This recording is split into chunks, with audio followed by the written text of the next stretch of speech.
ఆరోగ్యాభిలాషులందరికీ నా హృదయపూర్వక నమస్కారములు. మనకి పొట్ట లోపల, ప్రేగుల లోపల గుడ్ బ్యాక్టీరియాలు, బ్యాడ్ బ్యాక్టీరియాలు అని రెండు రకాలుగా ఉంటాయి. మంచి బ్యాక్టీరియాలు, గుడ్ బ్యాక్టీరియాలు ఎక్కువ ఉంటే మన శరీర ఆరోగ్యము, ఇమ్యూనిటీ అన్నీ చాలా బాగుంటాయి. బ్యాడ్ బ్యాక్టీరియాలు ఎక్కువ ఉంటే రక్షణ వ్యవస్థ అస్తవ్యస్తం అవుతుంది. ఊబకాయము, షుగరు, మానసిక సంబంధమైన సమస్యలు, ఇట్లాంటి అనేక సమస్యలు రావడానికి బ్యాడ్ బ్యాక్టీరియాలే కారణం. ప్రేగుల్లో బ్యాడ్ బ్యాక్టీరియాలు ఎక్కువైతే గ్యాస్ట్రిక్ సమస్యలు ఎక్కువ వచ్చేస్తూ ఉంటాయి.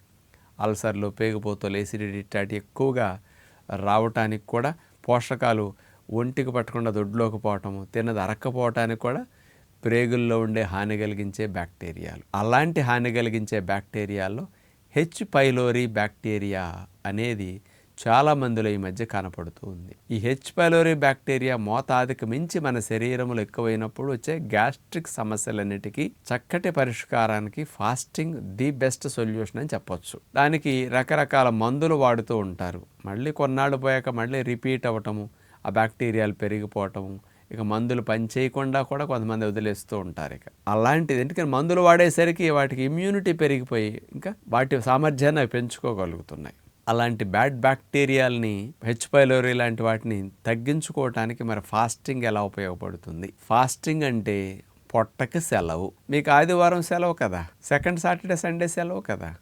మరి అన్ని సెలవులు మీరు తీసుకుంటున్నారు కానీ మీ పొట్టకు ఒక్క సెలవు కూడా ఇవ్వరా? అందుకని ఉపవాసము అంటే పొట్టకు సెలవు.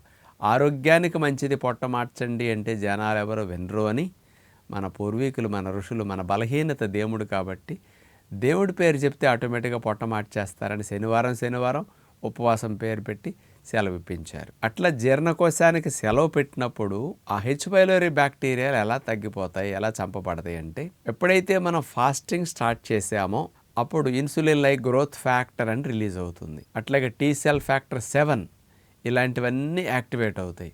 ఇవేం చేస్తాయి? రక్షణ వ్యవస్థను 4 రెట్లు యాక్టివేట్ చేసేస్తాయి. బోన్ మ్యారోల నుంచి హెల్దీ సెల్స్ ఎక్కువ మొత్తంలో వచ్చేసి రంగంలో దిగి ఎక్కడ ట్రబుల్ ఉంటే అక్కడ ఫైటింగ్ చేయడానికి ప్రయత్నం చేస్తాయి అన్నమాట. ఈ మెకానిజం యాక్టివేట్ అవుతుంది. అలాగే ఫాస్టింగ్ చేసేటప్పుడు మ్యాక్రోఫేజ్ కణాలు మరి 4-5 రెట్లు ఎక్కువ రంగంలోకి దిగి ఫైటింగ్ చేసేస్తాయి అన్నమాట. అందుకని అలాంటి మ్యాక్రోఫేజ్ కణాలు బాగా బ్యాడ్ బ్యాక్టీరియాలను తగ్గించడానికి బాగా ఉపయోగపడతాయి. అందుకని ఈ మధ్య ఉపవాసం చేయటం ద్వారా మనలో రిపేరు, క్లీనింగ్ అనేది 4 times ఎక్కువ జరుగుతున్నదని నిరూపించి 2016లో నోబెల్ ప్రైజ్ పొందటం కూడా జరిగింది జపాన్ సైంటిస్ట్. మరి ఫాస్టింగ్ పవర్ ఏంటంటే రిపేరు, క్లీనింగ్ అంటే ఫైటింగ్ మెకానిజం 4 times. ఫాస్టింగ్ చేస్తుంటే ఫాగోసైటోసిస్ అంటే వైరస్ బ్యాక్టీరియాలని తినేసే ప్రక్రియ 4 రెట్లు ఎక్కువ జరుగుతుందట. పొట్ట ఖాళీగా ఉన్నప్పుడు ఫాస్టింగ్ పెట్టినప్పుడు బ్యాడ్ బ్యాక్టీరియాలని మ్యాక్రోఫేజ్ కణాలు తినేసే ప్రక్రియ 15 రెట్లు ఎక్కువ జరుగుతుందట.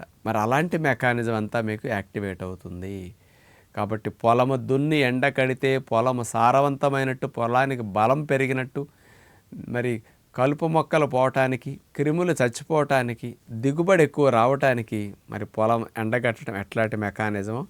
ఫాస్టింగ్ అంటే పొలాన్ని ఎండగట్టినట్టు పొట్టను మార్చడమే కదా. ఫాస్టింగ్లో మీరు అట్లా తేనె, నిమ్మకాయ నీళ్లు త్రాగి మరి ప్రారంభిస్తే మంచిది. ఉదయం 9-10 ఎప్పుడన్నా సరే ఒక గ్లాసు నీళ్ళల్లో 4-5 స్పూన్లు తేనె, ఒక నిమ్మకాయ అట్లా పిండుకొని త్రాగేసేయండి. మళ్ళీ మధ్యాహ్నం, మళ్ళీ సాయంకాలం, మళ్ళీ రాత్రికి అట్లా రోజుకు 5-6 సార్లు, ఇంకా అవసరమైతే 7 సార్లు అయినా త్రాగొచ్చు తేనె నీళ్ళు. అలా 5-6 సార్లు అయినా తేనె, నిమ్మకాయ నీళ్ళు అట్లా కలుపుకొని మీరు త్రాగేస్తారు. అట్లా తేనె నీళ్ళు తాగుతూ పొట్టను మార్చండి. మంచినీళ్ళు ఏం చేయాలి? తేనె నీళ్ళకి మధ్యలో మంచినీళ్ళు తాగండి. తాగినప్పుడు ఒక గ్లాస్ తాగి ఇంకో అరగంట ఇంకో గ్లాస్ తాగండి. అట్లా 2 గ్లాసులు మంచినీళ్ళు తాగటం, మళ్ళీ తేనె నీళ్ళు, మళ్ళీ మంచినీళ్ళు, మళ్ళీ తేనె నీళ్ళు ఇట్లా తాగుతూ అవసరమైతే ఎప్పుడన్నా మంచినీళ్ళు ఒకసారి మానేసి ఒక కొబ్బరి బొండం ఫాస్టింగ్లో తీసుకోవచ్చు అన్నమాట. ఇట్లా ఫాస్టింగ్ చేస్తే చాలా బాగా బ్యాడ్ బ్యాక్టీరియాలు కానీ ఇవన్నీ అంత బాగా తగ్గిపోతుంటాయి. అందుకని అసలు ఏ మందు అయినా రెసిస్టెన్స్ వచ్చి మందు పనిచేయనట్టు వస్తుంది, కానీ ఆ మందు వల్ల సైడ్ ఎఫెక్ట్స్ వచ్చి ఇతర గుడ్ బ్యాక్టీరియాలు కూడా చచ్చిపోతుంటాయి. కానీ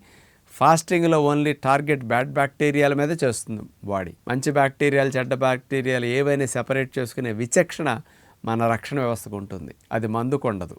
చెడ్డవాటితో పాటు మంచి వాటిని కూడా అవి చంపేస్తూ ఉంటాయి అన్నమాట. అందుకని ఇట్లాంటి ఫాస్టింగ్ టెక్నిక్ మీరు చేసి చూడండి. మేము ఆశ్రమంలో ఎవరన్నా ఇట్లా హెచ్ పైలోరీ బ్యాక్టీరియాతో ఇబ్బంది పడే వాళ్ళని చూస్తే ఒక వారం రోజులు 10 రోజులు ఫాస్టింగ్ పెట్టేస్తాం, శుభ్రంగా సిమ్టమ్స్ తగ్గిపోయి మళ్ళీ వెళ్ళి టెస్ట్ చేసుకుంటే కూడా చాలా ఇంప్రూవ్మెంట్ బాగా కనపడుతున్నది. అలాంటి ఫాస్టింగ్ని మీరు ఇంటి దగ్గర చేసేటప్పుడు 4-5 డేస్ వరకు చేసుకోవచ్చు, అంతకంటే ఎక్కువ చేయకండి. టీ కాఫీలు మానేసేయాలి ముఖ్యంగా. ఇక మంచినీళ్ళు తేనీళ్ళు తాగుతూ 4-5 డేస్ హనీ ఫాస్టింగ్ చేసి, తర్వాత ఒకరోజు జ్యూస్ ఫాస్టింగ్, ఒకరోజు ఫ్రూట్ ఫాస్టింగ్, ఇట్లా 7 డేస్ మీరు ఫాస్టింగ్ని కనుక కంటిన్యూ చేయగలిగితే 5 days honey fasting, juice fasting 6th day, 7th day fruit fasting, అంటే 3 పూట్ల ఫ్రూట్స్ తింటారు 7th డే. 6th డే రోజుకి 4 సార్లు జ్యూసులు తాగుతారు, ఫ్రూట్ జ్యూసులు, అందులో తేనె వేసుకుని. ఇలా ఫాస్టింగ్ టెక్నిక్ని కనుక మీరు చేయగలిగితే చాలా బాగుంటుంది. ఆ తర్వాత మీరు సాయంకాలం పూట 6 గంటలకల్లా డిన్నర్ ముగిచ్చేయండి. ఆ డిన్నర్లో నట్స్, ఫ్రూట్స్, డ్రై ఫ్రూట్స్, ఇలాంటి natural food, high fibre food తినండి. అట్లాంటివి తిని ఫ్రూట్స్. ఉదయం పూట మరి 11-12 మధ్యలోనే కాస్త అన్పాలిష్డ్ మిల్లెట్స్ పెట్టుకుని, కూరలు చప్పగా పెట్టుకుని, ఎక్కువ కూరలు పెట్టుకుని, ఉప్పు లేకుండా అట్లా తింటే ఇమ్యూనిటీ బాగా బూస్ట్ అవుతుంది. అందుకని మార్నింగ్ 10-11కి, ఈవినింగ్ 4-5కి అట్లా 6 కల్లా తినేస్తారు. ఇట్లా రోజుకు 2 సార్లు తింటూ 16 గంటలు నోటికి తాళం వేసేయండి.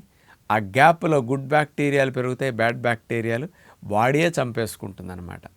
అందుకని మన ఇమ్యూనిటీ బాగా పెరగటానికి, ప్రేగుల్లో గుడ్ బ్యాక్టీరియా పెరిగి బ్యాడ్ బ్యాక్టీరియాలు తగ్గిపోవటానికి 16 గంటలు నోటికి తాళం వేయటం అనేది చాలా మంచి టెక్నిక్ అనమాట. అందుకని ఇట్లాంటి మీరు ఆచరణ చేసి చూడగలిగితే ఎన్ని అద్భుతమైన ఫలితాలు మీరు చూడగలుగుతారు. అసలు మందులు లేకుండా ప్రేగుల్లో ఇమ్యూనిటీని బూస్ట్ చేసుకోవడానికి ఇది ఒక బెస్ట్ టెక్నిక్గా మీరు అందరూ ఉపయోగించుకుంటే బాగుంటుందని విజ్ఞప్తి చేస్తూ నమస్కారం.